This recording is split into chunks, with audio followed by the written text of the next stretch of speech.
जय श्री कृष्णा। राधे राधे। आइए सुनते हैं अपरा एकादशी में क्या करना चाहिए, क्या नहीं करना चाहिए।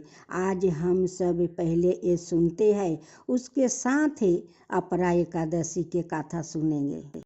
जो मनुष्य अपरा एकादशी का व्रत करता है वो भ्रूण हत्या, ब्रह्म हत्या, व्यभिचार, विभिन्न पाप कर्म जैसे झूठ बोलना, परिनिंदा, धोखा देना, झूठी गवाही देना, वेदों की निंदा करना, ज्योतिषी विद्या से लोगों को छलना, काम सामान्य तोलना, गुरु निंदा करना, क्षत्रिय होकर भी क्षत्रा धर्म को छोड़कर युद्ध से भागना, पीपल के वृक्ष को काटना आदि दोषों से मुक्ति हो जाता है। उसे बुरे कर्मों से मुक्ति मिलती है, क्योंकि लकड़ी के लिए आग के समान है। अतः व्रती मोक्ष को प्राप्ति कर स्वर्ग लोक को जाता है। इस प्रकार वो सर्द गति को पाता है। इसके अलावा पुत्र धन संपदा के साथ उसकी समस्त मनोकामना भी व्रत करने से पूरी होती है। यही वजह है कि इसे बहुत पुण्य देने वाला व्रत माना गया है। जिस प्रकार मकर संक्रांति पर माघ मास में प्रयाग में कार्तिक की पूर्णिमा पर तीनों पुष्कर स्नान करने से, काशी में शिवरात्रि के उपवास से, कुंभ में श्री केदारनाथ के दर्शन से, यज्ञ में स्वर्ण दान से और गाया में पितरों के पिंड दान देने से जो पुण्य फल प्राप्ति होता है वो सब अपरा एकादशी व्रत करने से मिलता है। इसलिए इसे अपरा फल देने वाली एकादशी कहा जाता है। अब पूजन विधि विधान। जेठ मास के कृष्णा पक्ष की एकादशी को अपरा एकादशी का व्रत रखा जाता है। इस दिन प्रातः काल दैनिक कार्यों से निवृत्त होकर स्वच्छ जल से स्नान करे और उपवास रख कर भगवान विष्णु की प्रतिमा को शुद्ध जल से स्नान कराकर स्वच्छ वस्तु अर्पण करे, फिर चंदन का तिलक लगाए, प्रतिमा के पास धूप दीप जलाकर तुलसी दल पुष्पादि चढ़ाकर विधि विधान से पूजन आरती करके आराधना करे। उपवास में फलाहार ले, ब्राह्मणों को भोजन कराकर यथाशक्ति दान दक्षिणा दे और आशीर्वाद प्राप्ति करे। रात्रि में भजन कीर्तन का आयोजन करे। पौराणिक कथा। इस व्रत की कथा का उल्लेख श्री ब्रह्मांड पुराण में इस प्रकार किया गया है। प्राचीन काल में महिध्वज नाम का एक राजा था, जिसका भरतध्वज नाम का छोटा भाई बाराही अधर्मी, अन्यायी और क्रूर था। वो अपने बड़े भाई से हिंसा देर से राख कर उसे हानि पहुंचाने का अवसर ढूंढता रहता था। एक दिन बड़े भाई महिध्वज को अकेला पाकर उसने उनकी हत्या करके उसे एक पीपल के वृक्ष के नीचे गाड़ दिया। वो राजा उस वृक्ष पर प्रेत योनि में रहकर अनेक प्रकार के उत्पात मचाने लगा। एक दिन उस वृक्ष के पास से धयम ऋषि गुजरे तो उन्होंने अपने तप बल से प्रेत के करनामे और उसकी गाथा जानी। धयम ऋषि ने राजा महिधावाज प्रेत को नीचे बुलाकर कहा कि तुम्हारे पूर्व जन्मों के पाप कर्मों के कारण तुम्हारी हत्या हुई और प्रेत योनि मिली है। यदि तुम इससे मुक्ति चाहते हो तो जेठ मास के कृष्णा पक्ष की अपरा एकादशी का व्रत रखो। महिधावाज प्रेत ने वैसा ही किया। व्रत और उपवास करने से उसे प्रेत योनि से छुटकारा मिला और वो फिर से दिव्या शरीर पाकर अंत में मोक्ष को प्राप्ति हुआ। राधे राधे भक्त जनों, आज आप सुनेंगे विष्णु भगवान और शिव की कथाएं। यह शिव और विष्णु के बारे में पौराणिक कथाओं से 3 दिलचस्प कहानियाँ पेश है। जब शिव का घर विष्णु ने ले लिया, जब विष्णु शिव को मुश्किल से बचाया और अंत में विष्णु की शिव भक्ति की एक दिल को छू लेने वाली कहानी। क्या आप बद्रीनाथ की कहानी जानते हैं? यह वो जगह है जहाँ शिव और पार्वती रहते थे। यह उनका घर था। एक दिन नारायण यानी विष्णु के पास नारद गए और बोले, आप मानवता के लिए एक खराब मिसाल है। आप हर समय शेषनाग के ऊपर लेटे रहते हैं। आपकी पत्नी लक्ष्मी हमेशा आपकी सेवा में लगी रहती है और आपको लाड़ प्यार करती रहती है। इस ग्रह के अनाए प्राणियों के लिए आप अच्छी मिसाल नहीं बना पा रहे हैं। आपको दृष्टि के सभी जीवों के लिए कुछ अर्थपूर्ण कार्य करना चाहिए। इस आलोचना से बचने और साथ ही अपने उत्थान के लिए भगवान को भी ऐसा करना पड़ता है। विष्णु तप और साधन करने के लिए सही स्थान की तलाश में नीचे हिमालय तक आया। वहाँ उन्हें मिला बद्रीनाथ, एक अच्छा सा छोटा सा घर जहाँ सब कुछ वैसा ही था जैसा उन्होंने सोचा था। साधन के लिए सबसे आश्चर्य जगह लगी उन्हें यहाँ। वो उस घर के अंदर गया। घुसते ही उन्हें पता चल गया कि यह तो शिव का निवास है और वो तो बड़े खतरनाक व्याकृत है। अगर उन्हें गुस्सा आ गया तो वो आप का ही नहीं खुद का भी गला काट सकते हैं। ऐसे में नारायण ने खुद को एक छोटे से बच्चे के रूप में बदल लिया और घर के सामने बैठ गया। उस वक्त शिव और पार्वती बाहर कहीं टहलने गया था। जब वो घर वापस लौटे तो उन्होंने देखा कि एक छोटा सा बच्चा जोर जोर से रो रहा है। पार्वती को दया आ गई। उन्होंने बच्चों को उठाने की कोशिश की। शिव ने पार्वती को रोते हुए कहा, इस बच्चे को मत छूना। पार्वती ने कहा, कितने क्रूर है आप, कैसी नासमझी की बात कर रहे हैं।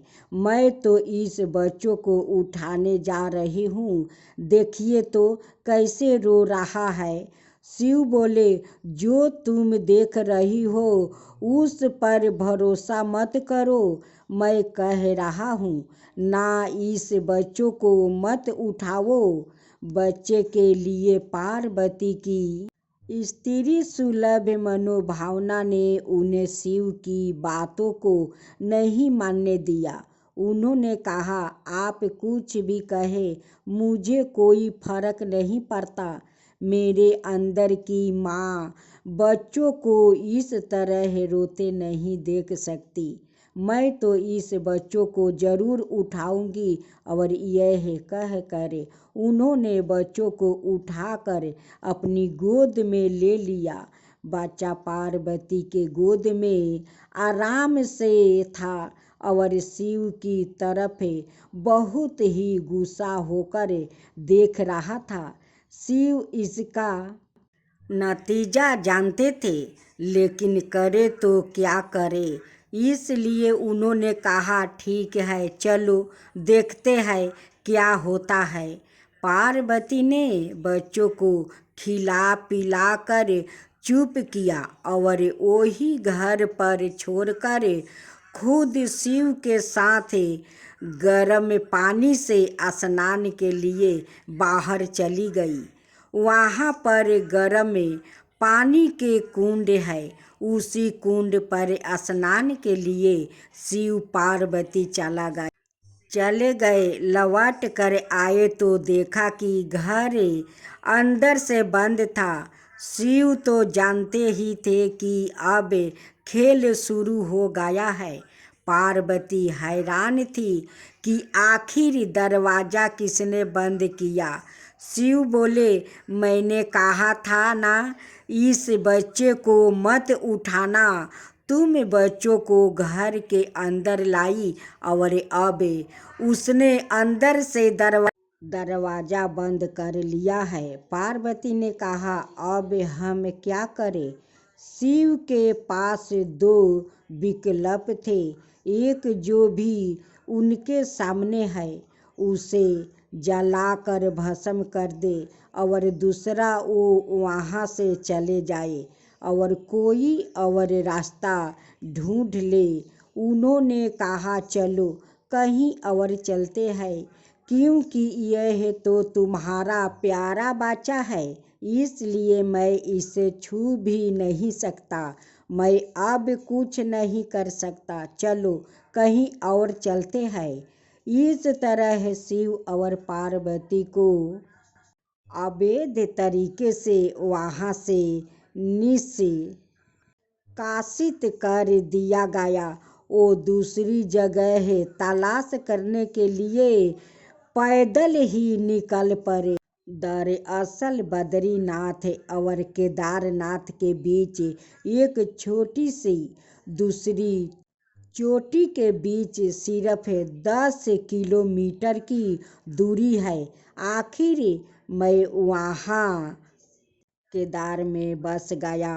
इस तरह शिव ने अपना खुद का घर खोद। आप पूछ सकते हैं कि क्या वो इस बात को जानते थे। आप कई बातों को जानते हैं, लेकिन फिर भी आप उनका बातों को अनदेखा कर उन्हें होने देते हैं, जिसमें बताया गया कि शिव की करुणा कोई भेदभाव नहीं करती और वो किसी की इच्छा पर बच्चों की तरह लोभपान दिखाते हैं। एक बार गजेंद्र नाम का एक असुर था। गजेंद्र ने बहुत तप किया और शिव से यह वरदान पाया कि वो जब भी उन्हें पुकारेगा शिव को आना होगा। त्रिलोक के साथ शरारती ऋषि नारद ने देखा कि गजेंद्र हर छोटी छोटी बातें के लिए शिव को पुकार लेता था, तो उन्होंने गजेंद्र के साथ एक चाल चली। उन्होंने गजेंद्र से कहा, तुम शिव को बार बार क्यों बुलाते हो। वो तुम्हारी हर पुकार पर आ जाते हैं।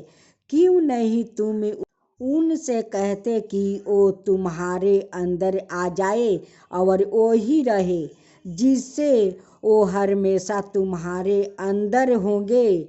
गजेंद्र को यह बात अच्छी लगी और फिर उसने शिव की पूजा की। जब शिव उसके सामने प्रकट हुआ तो वो बोला, आपको मेरे अंदर रहना होगा, आप कहीं मत जाइए। शिव अपने भोलेपन एक लिंग के रूप में गजेंद्र में प्रवेश कर गया और वहाँ रहने लगा। फिर जैसे जैसे समय बीता, पूरा ब्रह्मांड शिव की कमी महसूस कर रहा था। कोई नहीं जानता था कि वो कहाँ है।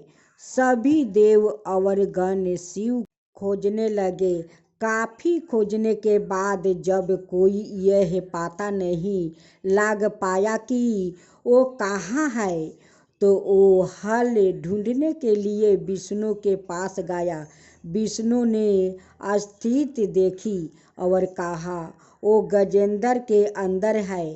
फिर देवों ने उनसे पूछा कि वो शिव को गजेंद्र के अंदर से कैसे निकाल सकते हैं, क्योंकि गजेंद्र शिव को अपने अंदर राख कर अमर हो गया था।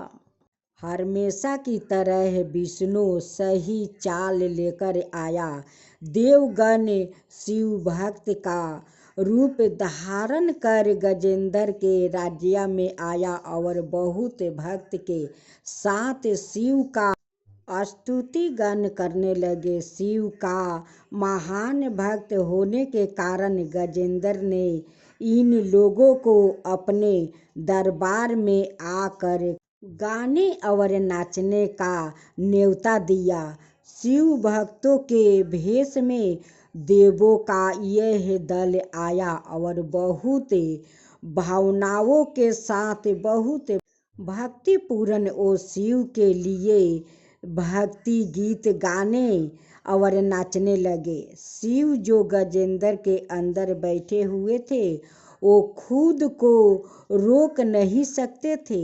उन्हें जवाब देना ही था, तो वो गजेंद्र के टुकड़े टुकड़े करके उससे बाहर आ गए। शिव की पूजा देव और राक्षस, देव और असुर, श्रेष्ठ और अधर्म दोनों करते हैं। वो हर किसी के लिए महादेव है। विष्णु भी उनकी पूजा करते थे। विष्णु की शिव भक्ति को बताने वाली एक बहुत सुंदर कहानी है। एक बार विष्णु ने शिव से वादा किया कि वो शिव को 108 बार कमल अर्पित करेंगे। वो कमल के फूलों की तलाश में गया और पूरी दुनिया में खोजने के बाद भी उन्हें सिर्फ 107 कमल के फूल मिले। एक कम था। उन्होंने आकर सब कुछ शिव के सामने रख दिया। शिव ने अपनी आंखों नहीं खोली, वो सिर्फ मुस्कुराया, क्योंकि एक कमल कम था।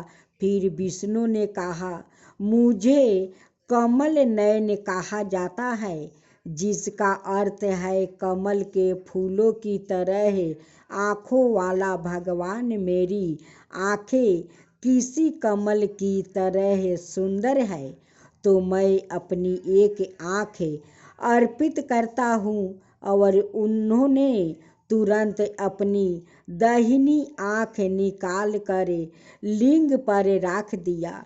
इस तरह की भेद से प्रसन्न होकर शिव ने विष्णु को प्रसिद्ध सुदर्शन चक्र दिया।